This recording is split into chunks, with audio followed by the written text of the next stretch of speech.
Shalom, salam seputar iman. Selamat malam teman-teman. Pada malam ini saya kembali menyapa kita semua. Dan saya yakin teman-teman semua pada saat ini sama seperti saya dalam keadaan dalam perlindungan Tuhan. Dan teman-teman, di malam yang berbahagia ini saya sangat bersyukur kepada Tuhan ya, di mana pada malam ini saya kedatangan tamu yaitu Bapak Muhammad Kece. Bapak Muhammad Kece, saya akan mau tanya nanti sama Bapak Muhammad Kece tentang pertobatannya menjadi seorang percaya pada Tuhan Yesus. Nah, teman-teman, saya tidak mau berlama-lama dan tidak sabar lagi untuk mengundang Bapak Kece masuk. Saya persilakan aja masuk Bapak Kece ya, teman-temannya. Oke. Selamat malam Pak Kece, Shalom. Selamat malam, shalom, salam jumpa dengan saya Muhammad Kece. Terima kasih hambanya Pak Seputar Iman.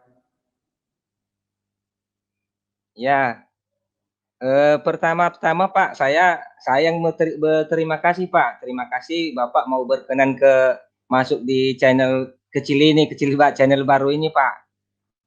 Itu. Baik. Terima kasih. Memang kita sebelum dewasa kan kecil dulu. Jadi jangan sia-siakan hal yang kecil. Kalau sudah terbiasa dengan hal yang kecil, maka akan dipercayakan hal-hal yang besar. Itu saja.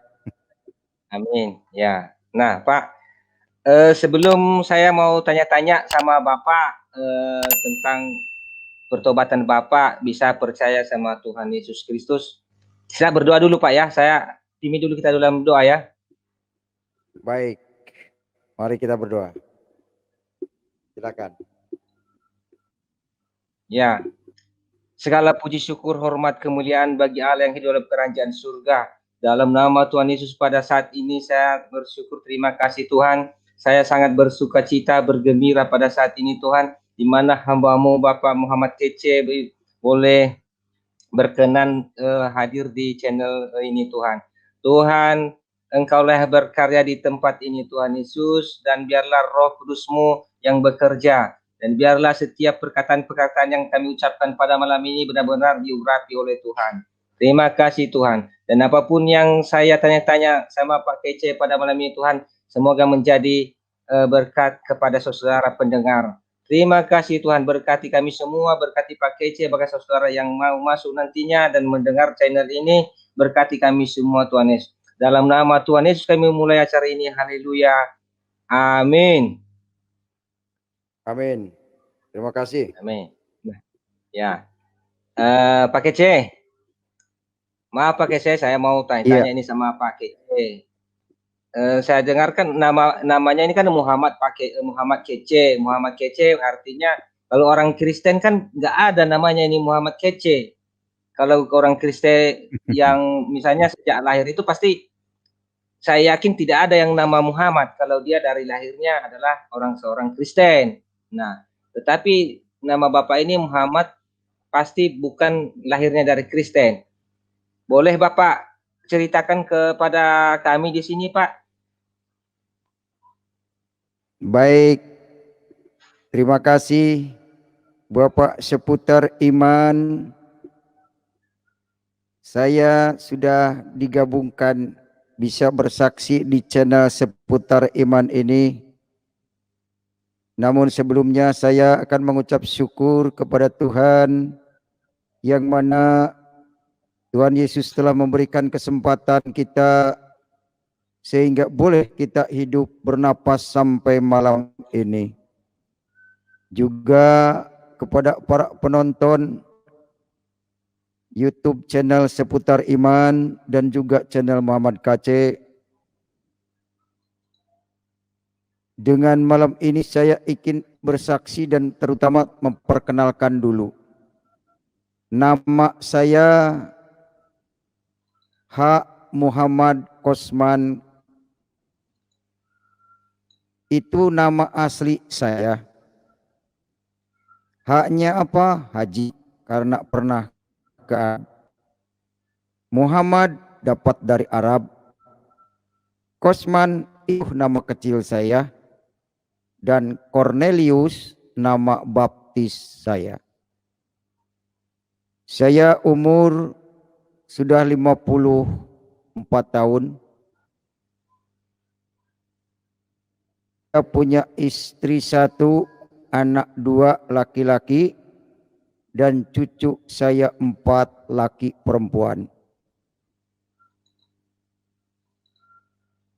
Saya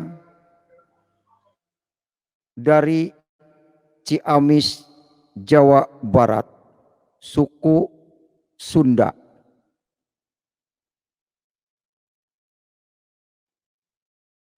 Ini lanjut ya ke kesaksian aja ya.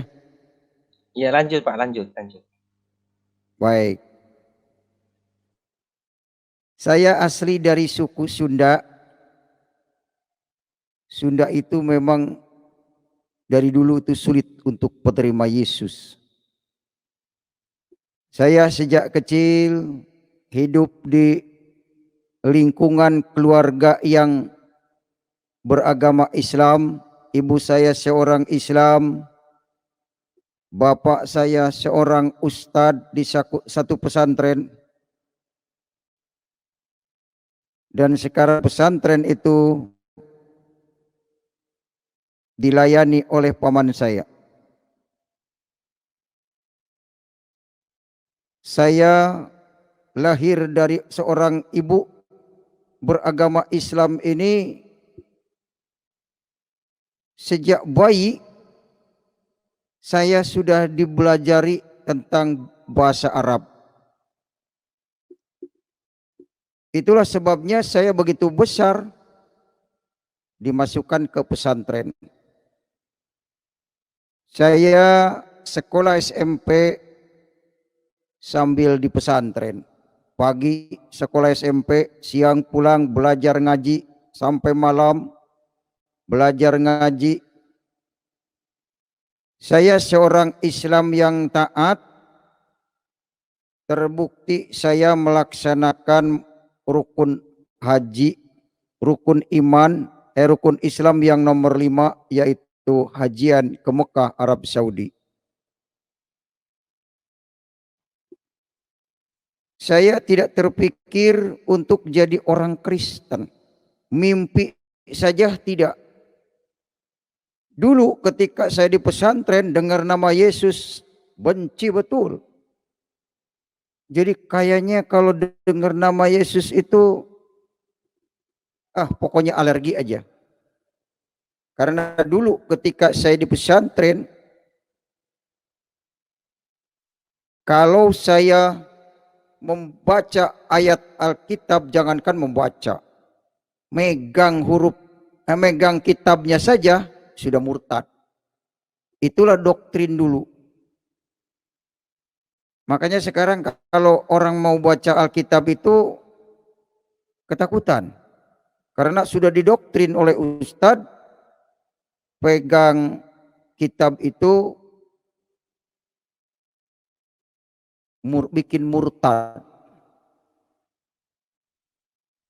Itu sangat keras ajaran di pesantren itu. Pagi saya belajar ngaji, sorop, fikih, sorop itu jurmiyah, terus ngaji lagi sorop, ngaji lagi fikih, Safinatun Najah, kitab kuning. Terus setiap hari siang malam didoktrin dengan pengajaran itu. Maka jangan salahkan sekarang kalau kebanyakan yang sering menentang ajaran pemerintah itu biasa keluaran pesantren. Karena sudah merasa benar dengan pengajaran yang dibawa sejak kecil. Singkat cerita, ketika saya di Arab Mekah, tahun 97 saya ke Mekah. Di sana ketemu muter-muter Ka'bah, batu hitam, naik-naik ke Jabal Nur.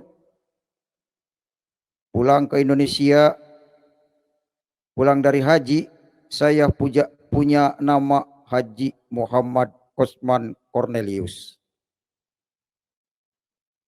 Saya balik lagi ke Arab,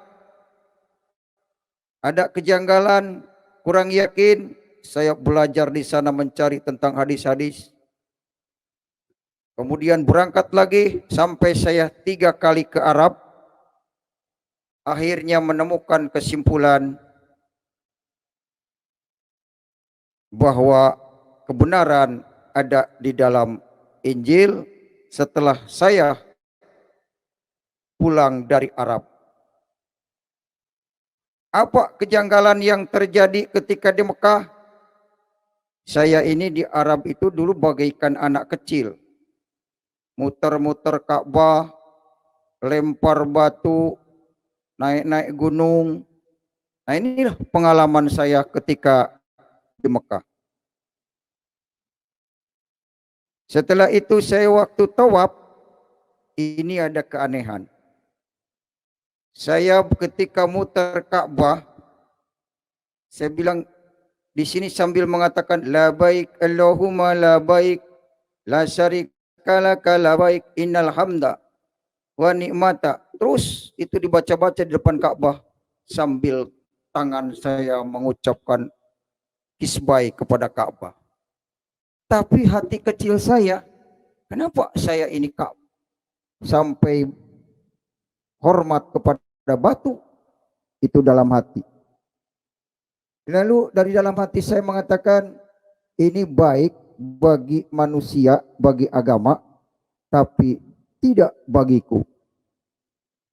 Kata dalam hati.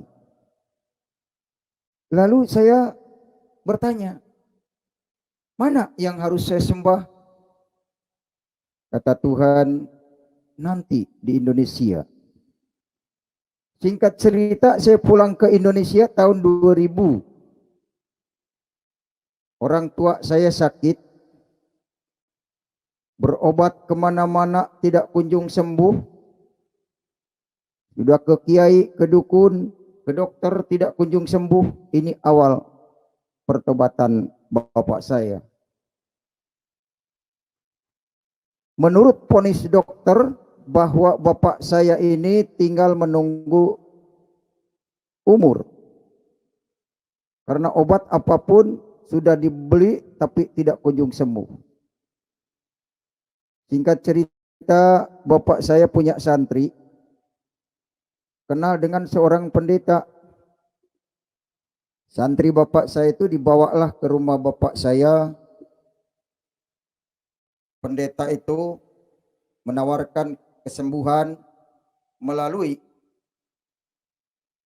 doa di dalam nama Yesus. Yang pertama datang pendeta itu diusir oleh bapak saya. Ketika datang, Pak Kiai, iya Pak, mau sembuh dari sakit? Iya mau. Mau tidak kalau didoakan di dalam nama Yesus? Bapak saya langsung diam, menolak. Pak, udah pulang aja, saya tidak mau dengar dalam nama Yesus. Tidak mau dengar nama Yesus, kata bapak saya. Singkat cerita, pendeta itu pulang, besoknya datang lagi, sampai pendeta itu datang 3 kali ke rumah bapak saya. Akhirnya hari yang ketiga, mungkin bapak saya tergerak hatinya untuk terima Yesus. Akhirnya didoakan, ya deh coba didoakan. Ya singkat cerita, pendeta itu mengajak berdoa. Lalu setelah didoakan, pendeta itu pulang. Pulang besoknya mulai bapak saya bisa berdiri, bisa duduk, bisa makan, minum dan sebagainya. Nah hari ketiga pulihlah bapak saya di dalam nama Yesus, sembuh. Nah sejak itulah tahun 2000 bapak saya terima Yesus. Kemudian bapak saya terus selama sehat itu menjadi penginjil, menjadi pengabar Injil.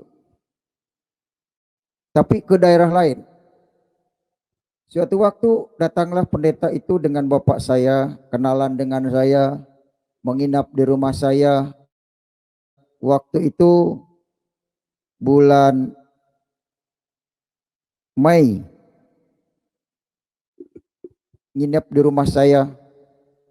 Saya sudah kebiasaan pagi-pagi setiap jam 2 pasti bangun untuk sholat tahajud. Ketika saya bangun ke air, ternyata pendeta itu dengan bapak saya tidak pada tidur, pada ngobrol aja. Ya mungkin baca firman atau doa dan sebagainya.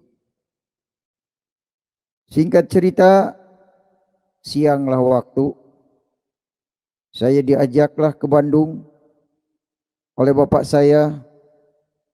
Haji, hari ini ada kegiatan. Saya bilang, tidak Pak, ada apa begitu? Kalau tidak ada kegiatan, ikut ke Bandung yuk. Saya jawab, ada apa Pak? Ya jalan-jalanlah, refreshing sekali-kali. Karena rumah saya memang di pelosok, di kampung. Dulu listrik pun belum ada. Ya sekarang sudah merdeka, ada listrik. Nah singkat cerita, saya ikut ke Bandung. Dalam perjalanan ke Bandung selama 5 jam di kendaraan, saya berdiskusi tentang iman dan kepercayaan. Sampai di Bandung selama 5 jam tidak pernah ada yang mengalah. Nah, oleh karena itu Pak Pendeta itu menyerahkan saya kepada bapak saya. Kata Pak Pendeta, Pak Kiai, ini Haji ini kan anak bapak. Nah Pak Kiai ini anak rohani saya. Coba silahkan Pak, ini diinjili katanya. Diberikan penjelasan tentang Yesus. Nah bapak saya menyampaikan kepada saya, nak, lihat baca Quran yang benar. Terus gimana Pak baca Quran yang benar? Sebetulnya ada kebenaran di dalam Al-Quran yang namanya Isa Al-Masih. Kalau di Alkitab Isa Al-Masih itu namanya Yesus. Nah Isa itu adalah jalan kebenaran dan hidup kalau Alkitab. Kalau di Al-Quran surat Al-Zuhruf ayat 61 berkata, fa innahu la ilmun lisaati falatantaruna biha wa tabi'uni hada syiratim mustaqim. Yang artinya, dan sesungguhnya Isa itu benar-benar memberikan pengetahuan tentang hari kiamat. Oleh karena itu janganlah ragu-ragu, kamu ikutilah aku, inilah jalan yang lurus. Saya menemukan petunjuk. Ternyata jalan yang lurus itu mengikuti ajaran Isa Al-Masih. Waktu itu tahun 2003, saya masih ingat sampai sekarang. Tahun 2003 saya mulai menerima Yesus sebagai Tuhan dan Juru Selamat. Setelah bapak saya mengatakan, pelajari nak Al-Quran, ternyata kebenaran itu namanya Isa Al-Masih atau Yesus Kristus. Setelah saya menerima itu, Yesus sebagai Tuhan dan Juru Selamat, dibaptis, lalu saya belajar Alkitab. Ternyata benar. Ayat favorit saya yaitu di dalam Yohanes 14 ayat 6. Di situ dikatakan, kata Yesus, akulah jalan, kebenaran dan hidup. Tidak ada seorang pun yang datang kepada Bapa kalau tidak melalui aku. Saya setelah itu menerima Yesus sukacita yang luar biasa. Sukacita, gembira menemukan jalan yang lurus sesuai Alkitab. Saking sukacitanya menerima kebenaran jalan dan hidup, saya tidak menyadari bahwa lingkungan saya itu seperti di lingkungan serigala. Saya tidak memikirkan apa-apa menginjil. Apa yang terjadi bulan Maret tahun 2003, bulan Agustus tahun 2003, saya ini ditangkap, dikepung massa rumah saya. Akhirnya untungnya ada penyelamat. Kapolsek jam 12 malam datang ke rumah saya menyelamatkan. Saya sudah dikepung massa, camat dengan Kapolsek datang nangkep saya. Ya, kalau memang tidak keburu datang Polsek, mungkin kejadiannya hampir sama dengan kejadian yang terjadi baru-baru ini di Sulawesi. Ada orang yang dibunuh dan dibakar. Singkat cerita, saya di Polsek sebanyak 2 hari. Waktu itu tidak ada air, untuk buang air pun tidak ada air. Saya ngomong ke Pak Kapolsek, Pak Kapolsek, apa salah saya dimasukkan ke sel? Kata Pak Kapolsek, bukan memenjarakan kamu, tapi mengamankan. Kalau memang saya mau diamankan Pak Kapolsek, tolong kirimkan saya ke tempat lebih jauh. Nah, ini pengalaman pertama mengikut Yesus. Memang harus disalib kita. Harus mengalami penyaliban. Harus mengalami pengorbanan. Memang tidak mudah mengikut Yesus itu. Banyak halangan dan rintangannya. Dari depan, belakang, kanan, kiri, atas, bawah. Bahkan dari diri sendiri cobaannya yang luar biasa menghujat kita. Singkat cerita, diizinkan oleh Kapolsek untuk pergi ke tempat yang jauh. Waktu itu ke Pangandaran, sekitar 40 kilo dari rumah saya. Diamankan, dan sampai sekarang saya tidak pernah pulang lagi ke kampung halaman saya. Ini menetap di Pangandaran. Nah, dari Pangandaran hanya beberapa tahun saya tetap menyampaikan kabar keselamatan melalui Injil. Terciumlah saya di Pangandaran, lalu hampir angkep lagi, pindah lagi saya ke Banjar. Di Banjar sekitar 7 tahun, pindah lagi ke Cilacap. Dan inilah perpindahan saya yang sekarang ini yang ke-6 kali. Kemarin juga bulan Juni, hampir-hampiran saya ditangkap lagi gara-gara viral. Nah, ini perjalanan saya mengikut Yesus itu tidak mudah. Harus ada pengorbanan, bayar harga. Ya, kalau main-main di dalam nama Yesus, pasti saya sudah balik lagi. Karena banyaknya intimidasi. Tapi saya daripada lebih balik lagi, lebih baik saya pindah tempat.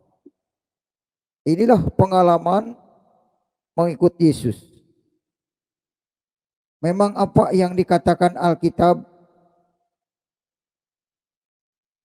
nanti kamu akan diusir dari kampungmu, dan bahkan ada yang akan membunuh kamu mengatakan berbakti kepada Allahnya. Itu ada ayat yang saya temukan seperti itu. Disitulah saya mengerti, oh mengikut Yesus itu tidak mudah. Harus ada harga yang kita tebus, harus bayar mahal untuk mendapatkan kasih karunia Tuhan yang luar biasa. Yang anehnya, saya tidak pernah mengalami kesusahan, baik itu kekurangan makanan, pakaian, tetap saya dicukupkan. Dimanapun saya berada, tidak pernah kekurangan. Inilah merasakan bahwa firman Tuhan yang saya temukan di dalam Alkitab itu benar-benar nyata dan saya alami. Disitulah saya merenungkan, oh ini ya yang namanya kasih Tuhan. Saya sudah merasakannya, kasih Tuhan secara pribadi.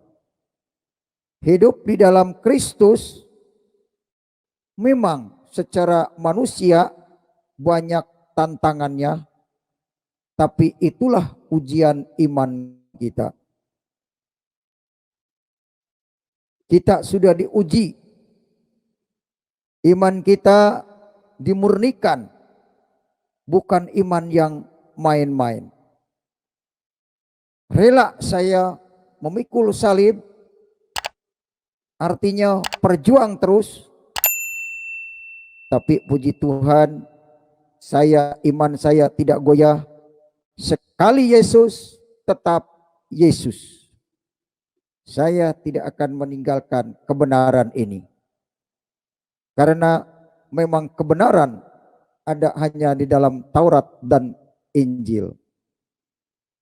Sebagaimana dikatakan oleh Al-Quran surat 3 Ali Imran ayat yang ketiga berkata, Nazzala alaikal kitaba bil haqqi musaddiqan lima baina yadayhi wa anjala taurata wal injil.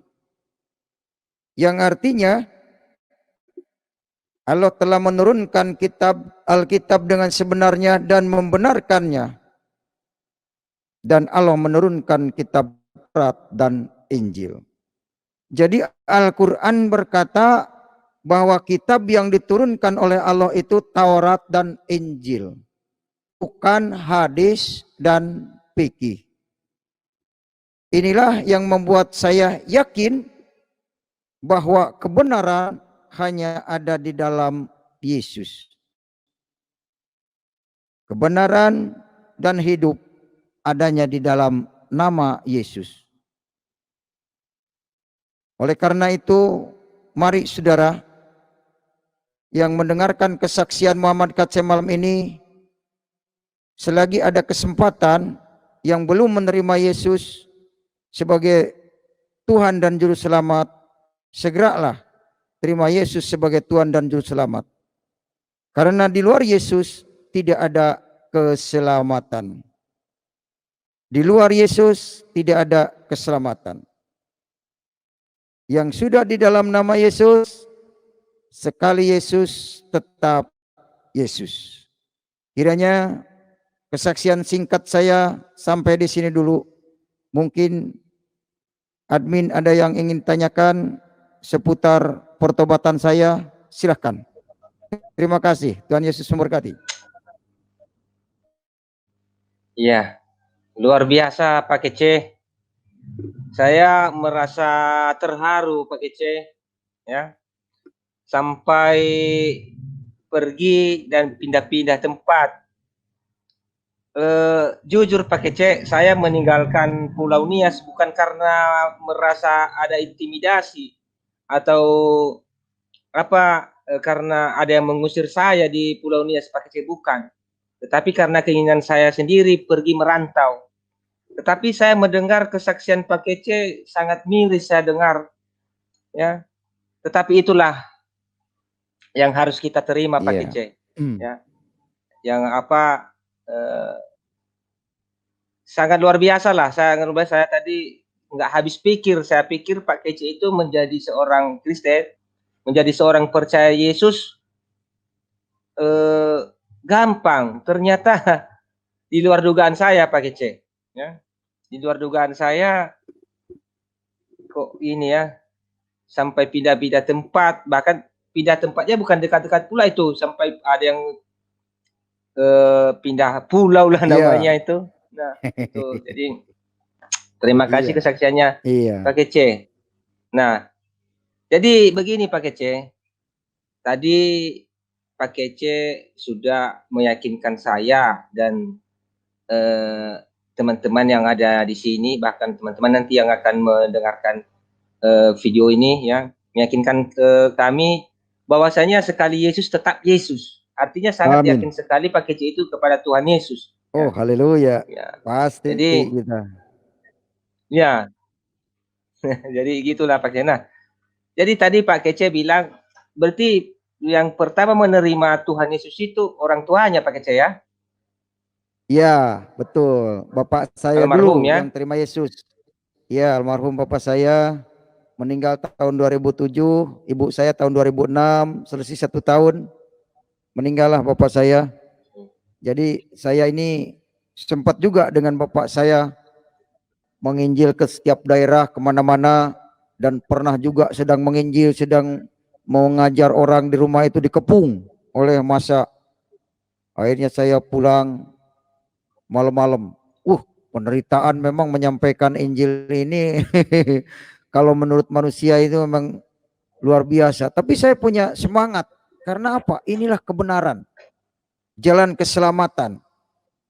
Karena Al-Quran mendukung bahwa Quran sendiri membenarkan kitab Taurat dan Injil. Bukan membenarkan hadis dan fikih. Justru saya semangat ini menyampaikan merasa benar sekali. Dan saya mengujinya. Setiap apa yang dikatakan oleh firman Tuhan nyata bagi saya. Ada satu ayat yang mengatakan tidak usah takut. Tidak sehelai rambut pun jatuh dari kepalamu tanpa seizin aku. Benar, saya sudah dikepung masa, bahkan hampir-hampir saya ditebas kepala saya. Tapi ada penolong. Begitu datanglah Polsek dan Kapolsek dengan Pak Camat. Ayo naik ke mobil cepat. Jangan lama-lama nih, makin malam makin banyak katanya itu masa datang pakai motor. Zaman dulu kan belum ada handphone zaman sekarang. Jadi dikepung begitu udah nggak bisa apa-apa, namanya di kampung. Dari rumah saya ke Polsek aja sekitar 20 kilo jauhnya Polsek itu. Tapi yang saya aneh itu jam 12 tepat datang itu Polsek dengan camat menjemput saya. Jadi saya ini ikut Yesus baru-baru ini menaik mobil camat di depan lagi sama supir dengan Pak Camat yang bawa saya. Luar biasa itu. Jadi saya seumur-umur mengalami ikut dengan pejabat itu setelah terima Yesus. Tadinya saya orang kampung. Memang orang pelosok lah. Tapi sekarang sekali pelosok jalannya sudah cor. Sekarang sudah banyak listrik, sudah banyak penerangan pinggir jalan. Kalau dulu babi masih lewat-lewat, sekarang enggak. Begitu. Nah itulah pengalaman menerima Yesus itu dari bapak saya dulu. Kemudian sempat bapak saya jadi penginjil, saya juga dibentuk seorang penginjil.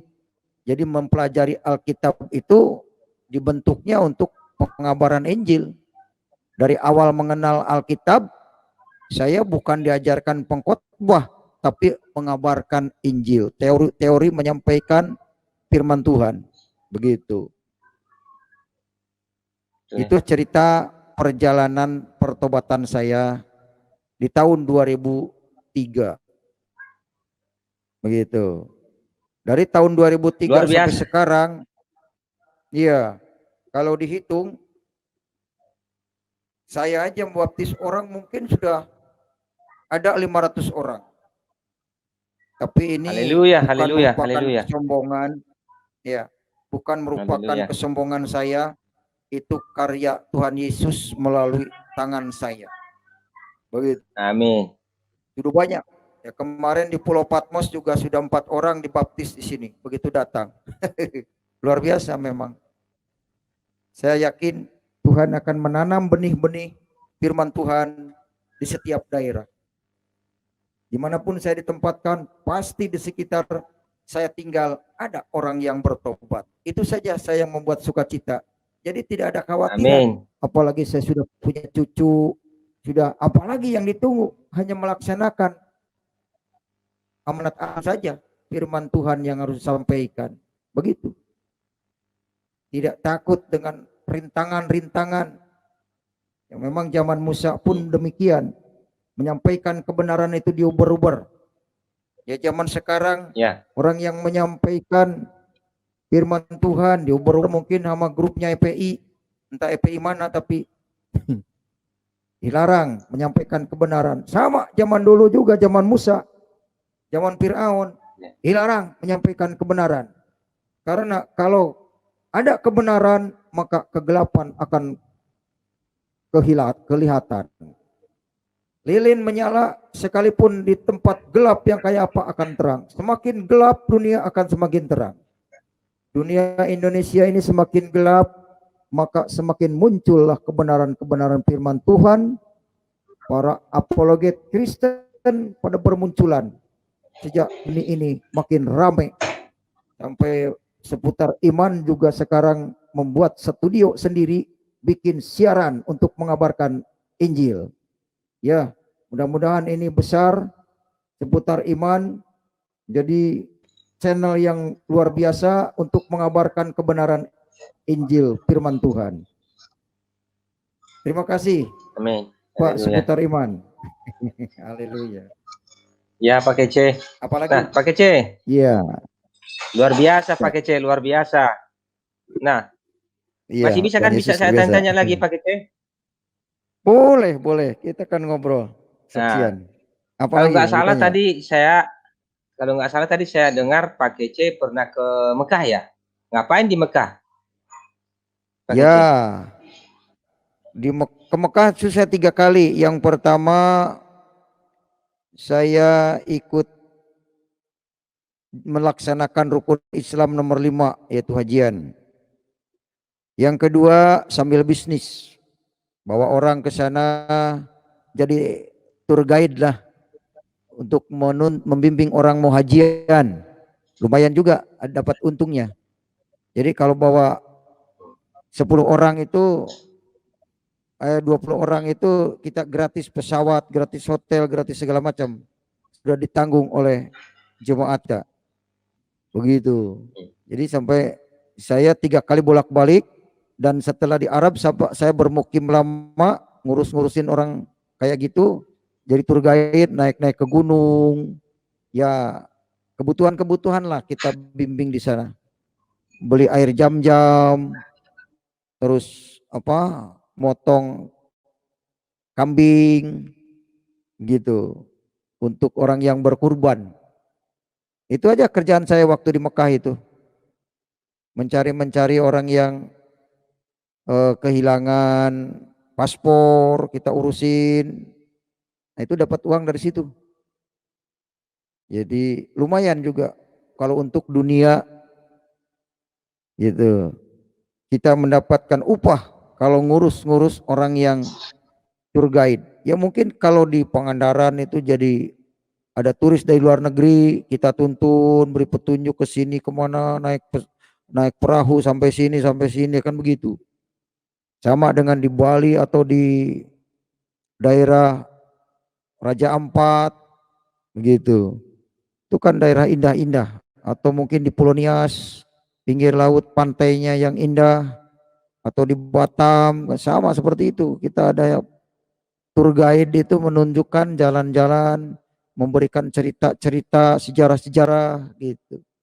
Karena tanpa petunjuk orang kita di sana kan terutama bahasa nggak ngerti. Orang Indonesia kan nggak begitu datang paham bahasa Arab. Nah saya yang sudah membuat sudah bisa berkomunikasi dengan orang Arab, saya sebagai juru bicara untuk penterjemah di sana. Begitu. Waktu saya di Arab, saya mondar-mandir ke Arab, karena ada penghasilan dari situ, yaitu apa namanya, jadi tour guide gitu. Mungkin itu, Pak. Berarti Pak KC ke Mekah itu ada dua lah ya, ada naik haji sekaligus bisnis juga lah ya, bilang seperti itu. Betul. Ada umroh, iya.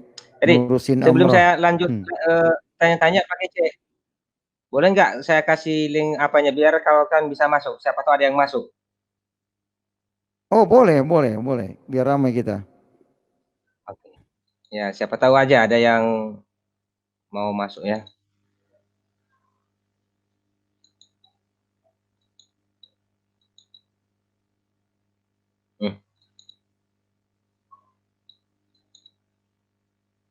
Nah, boleh, siapa yang mau masuk? Ya, ya. Ya masih belum Pak Kece, ini masih baru saya kasih. Linknya baru saya kasih. Oh Nah, iya. Pak Kece. Benar. Ya. Nah, jadi di sana selama Pak Kece di Mekah itu tadi katanya ada bisnis misalnya motong-motong apa segala macam, itu motong kambing, motong apa, untuk apa, untuk siapa misalnya itu, untuk orang Indonesia apa untuk untuk dimakan ya? Orang Indonesia untuk dimakan, yaitu setiap orang hajian itu harus memberikan pengorbanan dam, istilahnya dam ya, membayar darah kambing. Ya kalau kita punya jemaat 400, itu kambingnya 400 ekor. Ya 400 ekor dihargakan berapa? Kan lumayan, satu ekor 200 rial. 200 rial itu dulu tahun 97 itu seharga 600.000 dulu. Nah 600.000 itu satu ekor kambing. Sekarang kalau kita punya jemaat 400 kali 600 rial udah berapa tuh? Banyak. Begitu. Jangan banyak-banyak, 100 orang aja yang kita urus, yang kita tuntun, orang Indonesia yang hajian ke sana, yang umroh, itu sudah 100 ekor kambing. 100 ekor kambing diuangkan 660 juta ya, sekitar berapa, 60 jutaan. Itu diuangkan masuk rekening. Nah ketika mereka sudah pulang, motonglah satu kambing untuk orang 40 orang satu kambing. Jadi kalau 100 itu cuman 3 kambing dipotong, terus didoakan. Padahal yang seharusnya 100 kambing. Nah itulah dulu Ya. bisnisnya di situ, punya untung banyak gitu. Makanya itu Pak Kece, hajian itu memang menguntungkan. Ya. Ada saudara yang mau masuk ini Pak Kece. Siapa tahu mungkin ada yang mau mereka tanya-tanya. Boleh kan dimasukkan? Boleh, boleh. Saya masukkan. Oke, saya join ya Pak Kece ya. Ini ada 2. Iya. Selamat malam aku sendiri dan selamat malam Pak Emen. Halo. Halo. Ya, selamat malam. Kita rame di sini Pak. Oh, aku sedih. Kirain aku sendiri. Aku sedih. Iya, sedih. Aku sedih ya, Pak Kacek, Pak Emen ya, terus Pak seputar Iman ya. Seputar Iman. Tadi juga baru di channelnya Pak Emen juga ya. Jadi memang ini seharian kita bersedih. Nanti kalau jadi ya, habis ini juga nanti saya live ya. Kita ngobrol aja tentang Indonesia ini ya. Kenapa bisa begini gitu ya? Kenapa bisa terjadi hal-hal yang di luar dugaan, kebobolan ya. Lagi-lagi Indonesia kebobolan ya. Ini mungkin bukan saatnya kita tertawa ya, bukan saatnya kita bergembira ya, walaupun hari Sabtu ini hari buat keluarga, tapi kalau kita lihat saudara kita dibantai ya, dibantai di pulau Kabupaten Sigi ya, Sulawesi Tengah apa Tenggara ya, sorry ya. Jadi makanya saya juga nggak bisa berkata-kata lagi. Makanya aku tulis aku sedih gitu, karena memang ini sangat perlu kita berduka ya, mendalam. Jadi judulnya nanti video nanti duka Indonesia, duka kami ya. Ya, kita di sini boleh hidup senang, bukan senang ya, maksudnya boleh tenang. Mungkin Pak Aceh di sana juga tidak tenang, tapi mudah-mudahan tenang dalam dalam jiwa lah ya. Kita masih bisa bernapas ya. Tapi kalau kita ingat gambar-gambarnya, aduh saya nggak kuat deh bener ya, apalagi videonya, aduh saya nggak sampai habis. Adapun nanti saya juga tidak akan tampilkan ya. Kita hanya bahas saja tentang Indonesia ini berduka ya. Kenapa bisa kebobolan ya? Katanya sih cuman berapa orang doang itu teroris dari yang cuman kabur gitu, cuman 12 orang doang gitu. Memang sebenarnya juga harusnya ditumpas nih, Densus 88 jangan disisain gitu loh. Katanya memang tinggal 12 orang tuh, siapa tadi di TV ada pentolannya tuh. Jadi ya, iya Pak. Nah, nanti kita bahas di channel Bapak itu.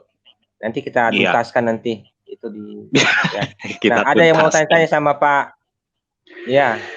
Ada mau tanya sama Pak Kece tentang pertobatan Pak Kece? Wah, kalau kan Pak Kece juga sudah pernah di channel saya juga. Kalau memang tadi dilihat ya, tetap aja kita juga kembali lagi ya, mengingat lagi akan perjuangan Pak Kece ya, yang benar-benar dari kehidupannya yang suram lah ya. Pak Kece mohon maaf ya, kedua kehidupannya yang suram, yang tidak mengerti akan jalan keselamatan pada waktu itu ya, meraba-raba, mungkin juga kacau, mungkin juga bermasalah ya, tapi ya bersyukur saat ini menurut saya Pak Aceh lebih baik daripada waktu dulu ya, waktu masih di sebelah. Jadi cerita tadi Pak Aceh ini luar biasa ya, saya juga apresiasi Pak Aceh masih bisa bertahan ya. Kita jaga Pak Aceh inilah ya, kita bukan dipelihara ya, tapi maksudnya kita support ya. Mungkin kalau ada kita doakan ya, didoakan juga, disupport. Nah itu Pak seputar iman, didoakan juga bagi saudara-saudara kita yang mendengar ini ya. Bagaimanapun juga Pak Aceh kehidupannya di Pulau Patmos itu kan butuh biaya juga, minimal internet lah. Dia begini kan live butuh internet ya, internet itu dibayar. Jadi kita dukung lah, kita support lah ya. Saya juga nanti akan support juga Pak Aceh ya, karena bagaimanapun Pak Aceh ini yang membuka tilam tertutup selama ini ya, yang tidak bisa dibuka oleh orang yang belum pernah saya lihat ya, bisa dibuka oleh Pak Aceh. Akhirnya gempar lah ya. Mungkin sekarang juga sudah mulai surut, tapi kalau kita ingat dulu-dulu bagaimana gempar, heboh ya Pak Aceh, wah dicari, wah itu dia. Jadi perjuangannya Pak Aceh ini, kisah hidupnya harus diceritakan ke anak-anak Pak Aceh ya. Kita semua sudah tahu, tapi harus Pak Aceh ceritakan bahwa inilah kisah hidup saya gitu loh. Sampai sekarang hari ini saya bisa hidup aja itu udah kasih karunia Tuhan, dibandingkan yang dibantai di Sulawesi. Itu luar biasa kalau dibandingkan. Saya rasa itu Pak seputar iman, kita bersyukur masih ada hambanya yang masih setia dalam pelayanan ini. Mungkin Pak Emet silakan. Oke. Halo Pak Emen. Ya. Ya Pak Putariman, Shalom. Terima kasih atas Shalom, Pak, kesempatannya. Shalom. Iya, shalom. Aku sedih juga. Terima kasih Pak Kace. Jadi tadi sempat Ya. mendengarkan kesaksian Pak Kace ya tentang hitungan-hitungan Pak Kace. Nah itu semua adalah saya tadi sempat komentar juga bahwa Pak Kace ini termasuk orang dari sebelah yang masih istilahnya pemikirannya masih inilah ya, masih normal lah ya, masih bukan normal, masih terbuka gitu. Dan syukur Pak Kace udah segera meninggalkan kultus ini ya. Kalau si CP kan mengatakan ini kultus yang tidak baik gitu ya. Kalau sampai tetap berada di sana, apa namanya, ya pemikirannya seperti ya kita tahulah sendiri. Saya juga mau menggambarkan juga agak sulit juga ya mau digambarkan seperti apa. Ya tapi terlepas seperti yang Pak aku sedih tadi katakan bahwa ya memang saudara-saudara kita yang hari ini dibantai ya, bukan kita untuk menggunakan ini sebagai komoditas kita juga ya untuk menaikkan apa ya, tetapi terlepas dari hal tersebut secara kemanusiaan kita memang bersedih ya, kita berduka. Apalagi memang pas lihat gambar tadi ya, pas waktu disebarkan gambar-gambar videonya, Pak Seputariman sudah lihat nggak video dan gambar-gambarnya? Ya itulah ya kenapa kok sampai ini Pak Kace juga mungkin bisa kasih komentar setelah saya ini, kok bisa Pak di dalam agama sebelah itu sampai punya hati membantai orang seperti itu? Padahal setahu saya Pak ya, agama yang dulu Pak Kace ini kan mau potong ayam aja ya, itu harus dibaca dulu doanya, harus dihadapkan dulu ke apa namanya, ke arah Ka'bah, baru dipotong lehernya. Tetapi kok orang dipotong kayak begitu, Pak? Nah itu yang mungkin Pak Kace bisa jelaskan kenapa ajaran yang baik menghormati hewan aja sampai dihormati begitu, tetapi kok orang yang harusnya lebih punya apa ya, harga itu tidak bisa dinilai harga orang dibandingkan dengan harga ayam itu ya. Tetapi kok dibantai kayak gitu? Tadi yang bersujud itu apa semua kok dibantai? Nggak dihadapkan dulu ke Ka'bah atau dibaca doa dulu bagaimana?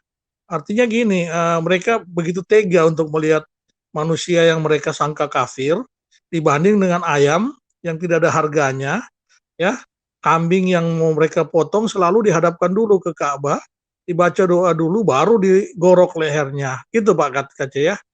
Nah ini Pak Kace mungkin bisa kaji juga dari segi yang Bapak paham, karena kami ini kurang memahami ya. Terus yang kedua juga, ya kita sebenarnya mengharapkan Pak Kace ini, apa namanya, karena hanya seperti Pak Kace orang yang bisa mengajak kawan-kawan yang masih ada di sana ya, karena Bapak sudah berasal dari sana, yang mampu mengajak kawan-kawan yang dari sana untuk menerima apa namanya, kepercayaan atau ajaran yang memang benar-benar mengajarkan tentang kasih, mengajarkan tentang hal-hal yang baik, ya, mengajarkan hal-hal yang tidak seperti yang seperti itu ya. Nah, yang mungkin Pak Kace bisa jelaskan itu Pak Kace ya. Kenapa agama yang Bapak tinggalkan itu kok tega gitu dengan orang kafir gitu. Bahkan melebihi dari binatang, dianggap melebihi dari binatang ya. Kemudian Pak apa namanya, aku sedih nanti di channelnya kita bisa bahas juga kalau saya nggak sempat masuk, kalau sudah malam, tapi saya berusaha masuk juga, kalau nggak sempat masuk, kita harus punya apa namanya ya, gerakan sebagai YouTuber Kristen atau apa, untuk membuat pemerintah kita ini ngeh gitu dengan apa yang terjadi, misalnya dengan membuat sebuah pita berduka cita atau apalah seperti itu, simbol-simbol lain yang entah kita layarnya dibuat semua warna hitam atau apa, bahwa kita memang ingin pemerintah kita untuk benar-benar memperhatikan hal ini Pak ya. Nanti saya pesan ke Pak Agus Sedi, saya coba berusaha masuk, tapi kalau saya nggak sempat masuk juga ya Pak Agus. Jadi baiknya ada semacam gerakan dari para Kristuber atau youtuber Kristen untuk bisa menyampaikan ya pesan-pesan kita kepada pemerintah kita. Sampai saat ini kita lihat sudah hampir sehari kejadiannya, tidak ada pemerintah yang benar-benar konsen dengan kejadian ini, yang muncul ke publik mengatakan hal-hal yang bisa menghibur kita ya, seperti itu ya. Oke ya, nanti saya kembalikan kepada Pak seputar Iman untuk nanti kalau Pak Kace sudah masuk lagi, tadi signalnya lagi nggak bagus, untuk coba saya ingin tahu Pak, apa sih yang ada di dalam di signal Bapak ya, kira-kira apa Pak yang ada di agama Bapak dulu yang Bapak tinggalkan, kok begitu tega membunuh orang, bahkan dianggap orang manusia kafir itu lebih tidak ada harganya dibanding ayam atau mungkin kambing gitu Pak. Oke Pak. Minta tolong menjelaskan Pak Kace. Baik, inilah akibat ideologi yang ditawarkan. Jadi sesama manusia sudah tidak ada harganya, tidak punya peri kemanusiaan. Kenapa? Karena sudah tertulis di Al-Quran surat Al-Zuhruf ayat 37 ayat 36 yang berbunyi begini, waman ya'syu an dzikri rahmani nuqayyid lahu syaiton in fahuwa lahu qarin, yang artinya barang siapa yang berpaling dari pengajaran Tuhan yang Maha Pemurah dalam kurung Al-Quran, kami adakan baginya syaitan yang menyesatkan, maka syaitan itulah yang menjadi teman yang selalu menyertainya. Kemudian wa innahum la yasuddunahu an sabili wa yahsabunahu annahum muhtadun, yang artinya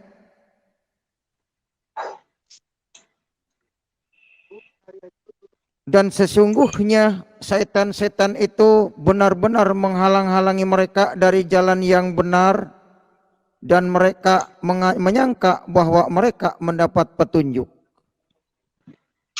Jadi orang yang tidak mengikuti pengajaran dari Tuhan, mereka akan ditemani setan. Sementara iblis datang ke dunia ini untuk membunuh, mencuri, membunuh, dan membinasakan. Orang yang tidak mengikuti firman Tuhan, ya begitu kejadiannya. Tega, sadis, tidak memikirkan itu saudara atau bukan. Kenapa saya bisa berbicara demikian? Ya karena saya ngalami. Makanya ketika ada gejala-gejala langsung saya tinggalkan, kebaskan itu debu-debu dari kota itu. Saya ini mengikut Yesus ini sudah 6 kali pindah. Ini baru 6 kali. Baru 6 kali ya. Tuhan Yesus juga pindah-pindah. Jadi saya mengalami itu. Paulus juga pindah-pindah. Elia juga pindah-pindah. Jadi saya rasa saya juga ngalami, maka saya tetap sukacita. Kenapa? Karena saya ada di dalam yang benar. Pindah-pindah bukan karena membuat kejahatan.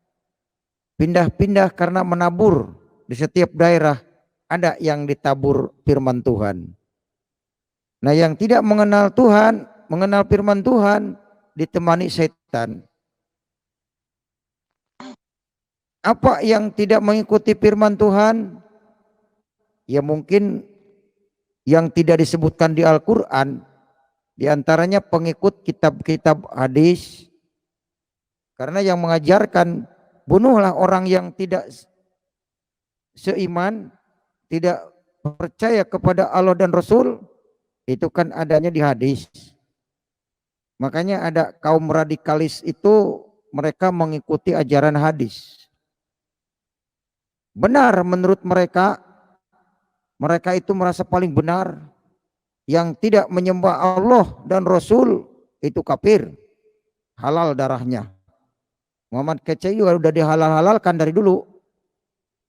Ya karena Tuhan masih lindungi saya, maka sampai hari ini saya masih bisa berbicara, saya masih bisa menyampaikan kebenaran. Kitab kuning adalah ajaran yang diajarkan oleh manusia. Pengarangnya jelas Syekh Nawawi Al-Bantani. Nah ini biar saudara-saudara kita mendengar bahwa kitab kuning itu bukan wahyu Allah. Tetapi kitab itu adalah kitab yang mengajarkan soal agama. Kitab yang mengajarkan agama, hukum-hukum agama Islam. Sama seperti fikih, hadis, itulah yang mengajarkan hukum Islam. Siapa itu pengarangnya? Syekh Nawawi Al-Bantani, mazhabnya Imam Syafi'i. Jadi itu karangan manusia dijadikan hukum Islam. Sama dengan fatwa MUI, fatwa halal. Jadi kalau mau jual makanan itu di supermarket harus ada label halal. Nah itu. Kalau kata MUI halal, ya sah dijual. Aduh, memang inilah kejadian firman Tuhan nyata bagi kita. Demikian juga dikatakan Al-Quran, mereka itu melakukan itu merasa mendapat petunjuk dari Tuhannya. Tapi kalau bagi kita yang akalnya sehat, yang waras, masa sih Tuhan mengajarkan membunuh? Masa sih Tuhan mengajarkan saling membenci? Masa sih Tuhan mengajarkan saling intimidasi? Kalau kita otak sehat, cerdas, pasti berpikir, wah ini tidak benar nih. Ini bukan dari Tuhan kalau begini. Tidak mungkin Tuhan mengajarkan saling membenci. Padahal Tuhan sifatnya itu adalah Rahman Rahim. Sering disebut Bismillahirrahmanirrahim dengan menyebut nama Allah yang Maha Pengasih dan Penyayang. Tuh, sifat Allah itu Rahman Rahim. Kenapa ini harus membunuh? Kan aneh. Nah itulah kelihatan berarti itulah ajaran iblis. Dan perlu diketahui oleh semua bangsa Indonesia. Itulah pekerjaan iblis, membunuh dan membinasakan. Maka jangan heran sekarang kalau banyak dari agama Islam yang hijrah, murtad dan minta dibaptis karena melihat bahwa kelompok itu adalah kelompok radikalis yang tidak layak diikuti. Begitu. Mungkin itu Pak Emen, sedikit saya atau Pak aku sendiri, Pak aku sedih. Oke Pak. Nah, halo Pak Emen. Pak Emen. Sinyal kali ya. Nah, oke. Ini Pak Kece saya mau lanjut. Ya, itu untuk jawaban sama Pak Emen. Saya mau lanjut aja tadi yang apa itu Pak Kece? Soal motong-motong tadi. Iya. Potong kambing tadi itu. Nah, kalau misalnya punya anggota 300 tadi, 30 atau berapa puluh? 300 kambing. Itu 300 kambing itu sekali potong? Enggak. Ditampung uangnya dulu, nanti kita pura-pura mau beli. Itu uang udah pada kita, masuk rekening. Nanti kan dicarikan kambingnya. Jadi kambingnya? Kambingnya satu aja dikelilingin. Nih kambingnya. Nih kambingnya gitu. Dikelilingin aja satu. Bukan 300. Tidak, 300 kebanyakan. Atuh aja kelilingin. Nih kambingmu yang mau dipotong. Itu tadi iya. Ini uangnya. Udah gitu.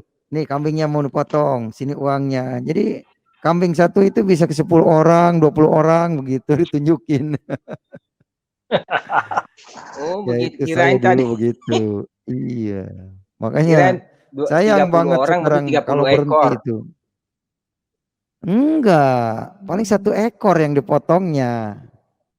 Terus doain Tapi untuk si dikutip ini uangnya arwahnya sama orang ini. itu. Lah, panitia lah yang ngurus. Iya, Begitu. dikutip sama orang itu Panitia. harga 1 ekor kan? Lah iya, Harga kalau satu harganya ekor sih iya, dikutip. misalnya misalnya 1 ekor berapa 1 ekor 200 real, bayar 200 real. Gak terima uangnya, tuntun kambingnya. Kemana? Mau dipotong. Padahal ditunjukin lagi ke orang lain. Nih kambing kamu, nih bayar. Udah masuk kantong. Udah bawa kan kambingnya mau dipotong. Begitu.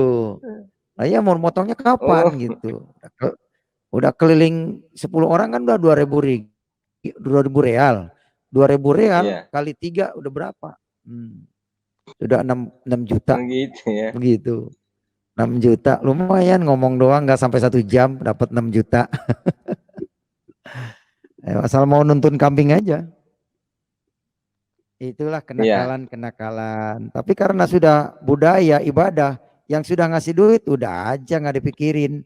Potongnya harus ngeliatin kagak. Iya. Begitu. Itu namanya badal dam. Ah. Inilah pengalaman yang saya alami, maka saya saksikan kepada teman-teman.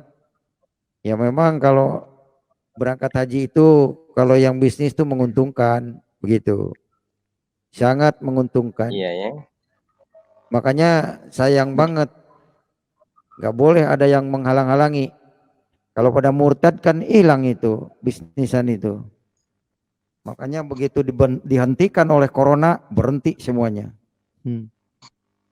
Nah, sekarang udah mulai buka lagi.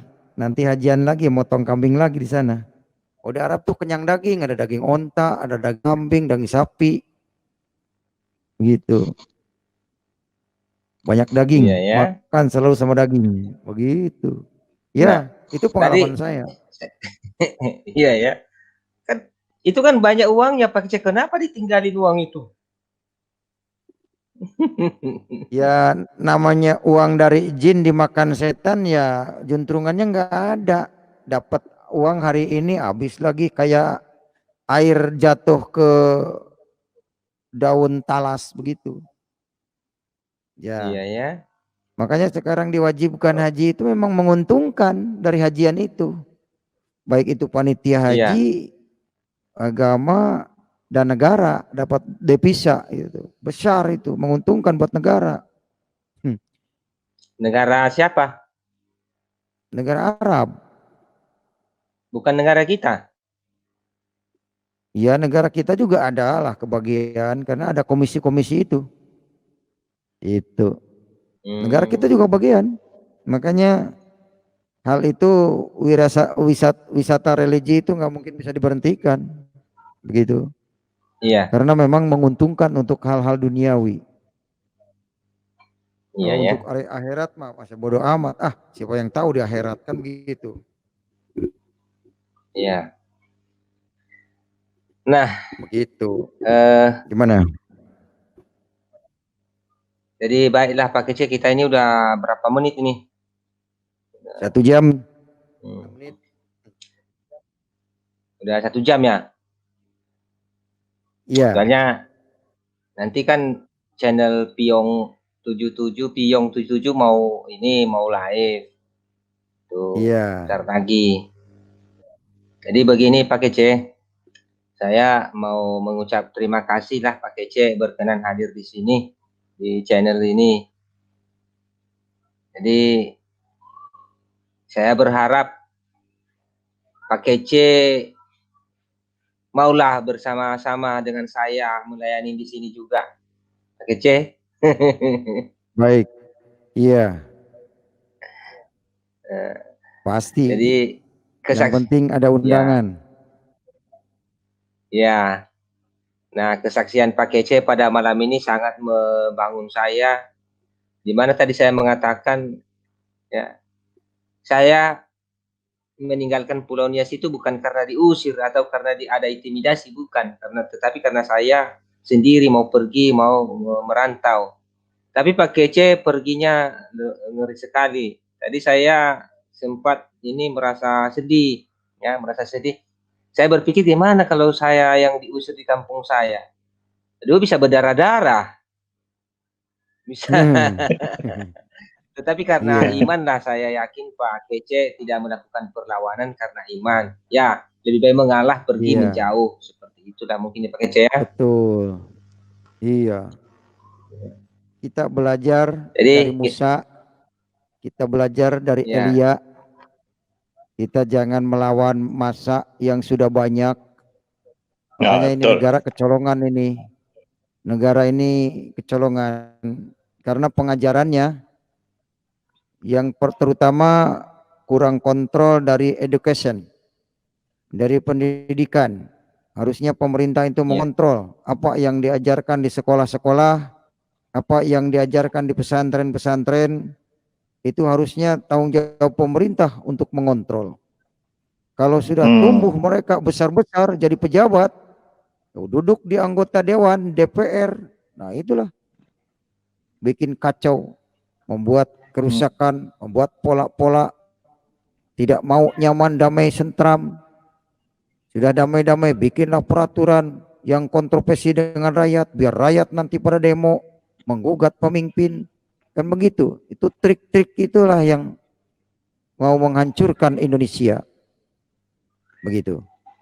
Jadi sekali lagi, ini Tuhan mengingatkan negara Indonesia agar bangsa Indonesia ini sadar bahwa bangsa kita ini adalah bahasa Indonesia yang alami. Jadi kalau ada yang memaksakan kehendak untuk menerapkan ajaran Arab, bahasa Arab, memaksakan kehendak seperti yang terjadi di Sulawesi, patut TNI turun tangan, polisian turun tangan mengamankan negara ini. Karena siapa lagi yang diandalkan kalau bukan TNI dan Polri? Ya. Pak Aceh itu mau tanya, itu yang ajaran itu yang teroris itu dia ngikut ajaran siapa gitu Pak Aceh yang memang pokoknya membunuh aja begitu. Maksudnya aliran apa yang ininya gitu loh Pak Aceh. Kok bisanya dia cuman kayak apa di hutan gitu tinggalnya gitu Pak Aceh. Terus nanti pindah-pindah menteror. Itu bagaimana alirannya itu Pak Aceh? Ya, kalau menurut Alkitab itu ajaran yang disebut ajaran setan. Itu menurut Alkitab. Itu aja. Ajaran setan yang menyerupai manusia, begitu. Jadi jelas. Nggak, maksudnya kan ada juga setan itu tidak mau damai. Ada juga yang itu biasanya pengalaman. Ya, ajaran misalkan saya pernah bermukim di Arab lama, punya ilmu, terdoktrin dari sana, ingin mengembangkan di negeri sendiri, begitu. Jadi ada ajaran itu semacam hadis. Doktrin, iya betul, doktrin aliran itu. Begitu. Tapi ada juga Pak Aceh ya, ada itu juga aja, yang Pak maksudnya. Oke deh. Ada juga Pak Piong. Pak aku sedih. Pak aku sedih. Ini mungkin mau diakhiri karena Piong 77 channel mungkin bentar lagi juga mau live ya. Oke Pak. Oke. Ya. Ini kita tutup ya Pak Kece ya. Jadi Pak Kece. Baik. Saya mau minta Pak Kece yang menutupnya dalam doa dan kita doakan juga saudara kita yang di apa itu di mana tadi itu di lupa saya namanya itu. Di Kabupaten Sulawesi Sigi. itu. Ya, didoakan Pak Kece. Mari kita berdoa untuk mereka Pak Kece. Baik. Ayo Pak Kece sekali penutupnya. Oh iya, baik, terima kasih teman-teman pemirsa semuanya dimanapun Anda berada, penonton YouTube channel Seputar Iman. Memang kesempatan hanya satu kali, tidak ada dua kali. Oleh karena itu jangan sia-siakan selagi kita diberi kesempatan hidup untuk mengenal kebenaran firman Tuhan. Kiranya closing statement malam ini tetap kita teguh iman, percaya kepada Yesus Kristus. Sampai kapanpun kita tidak boleh melepaskannya, dan tetap teguh Amin. kepada Tuhan Yesus sampai mendapat mahkota kehidupan. Haleluya. Bapak, terima Mantap. kasih. Pada malam ini kami sudah mengakhiri pembicaraan di channel Piong 77 ini. Kami berdoa Bapak berkati channel seputar iman ini. Seputar iman ini, biarlah channel ini menjadi channel penyampai firman Tuhan, menyampaikan amanat agungmu, Matius 28, 19, 20 ini. Biarkanlah semua mendengar kebenaran firman-Mu melalui channel seputar iman ini. Berkati channel ini biar terus subscriber semakin banyak. Berkati juga pemiliknya, berkati keluarganya, pekerjaannya, pelayanan yang Kau berkati. Juga Pak Piong Kau berkati dalam channelnya, diberkati juga kehidupannya, pelayanannya, pekerjaannya, selalu berkati Tuhan yang berlimpah-limpah. Juga kami berdoa Bapak untuk orang yang mengalami musibah di Sulawesi, Tuhan biarkanlah Tuhan yang bertindak, biarlah Tuhan punya rencana. Berikanlah kekuatan kesehatan yang masih ada keluarganya, biar keluarganya diberikan perlindungan dari Tuhan, karena memang tanpa izin-Mu tidak akan terjadi. Saya percaya Engkau punya maksud tertentu Tuhan. Tuhan pertemukan kami dengan keluarga-keluarga yang punya rekeningnya, biar kami juga bisa mengulurkan tangan untuk para korban di sana di Sulawesi itu Tuhan. Tuhan terima kasih atas penyertaan-Mu, perlindungan malam ini. Berkati yang sudah bergabung di sini Pak Emen, Kau berkati Tuhan. Berkati juga pemirsa, pendengar, penonton ini. Selalu dalam perlindungan-Mu, berkat Tuhan melimpah dari Allah Bapa di sorga melalui anak yang tunggal Yesus Kristus Tuhan kita. Persekutuan indah yang manis dan dalam Roh Kudus menyertai kita mulai malam ini sampai Maranatha Tuhan Yesus datang kedua kali. Menjemput kita semua dan kita bekal bersama Yesus Kristus selama-lamanya. Yang percaya mari sama-sama katakan amin. Amin. Amin. Amin. Oke, terima kasih Pak Kece ya. Terima kasih. Saya mau menutup. Ya, saudara-saudara, terima kasih saudara yang telah menonton live ini. Dan saya memohon kepada saudara, kita ada channel baru yaitu Rumah Apologet Kristen. Dan marilah kita dukung Rumah Apologet Kristen saudara. Itu wadah kita untuk berapologet di sana. Oke, terima kasih dan salam hormat kepada Pak Kece. Tuhan Yesus memberkati kita semua. Akhir kata, salam seputar iman.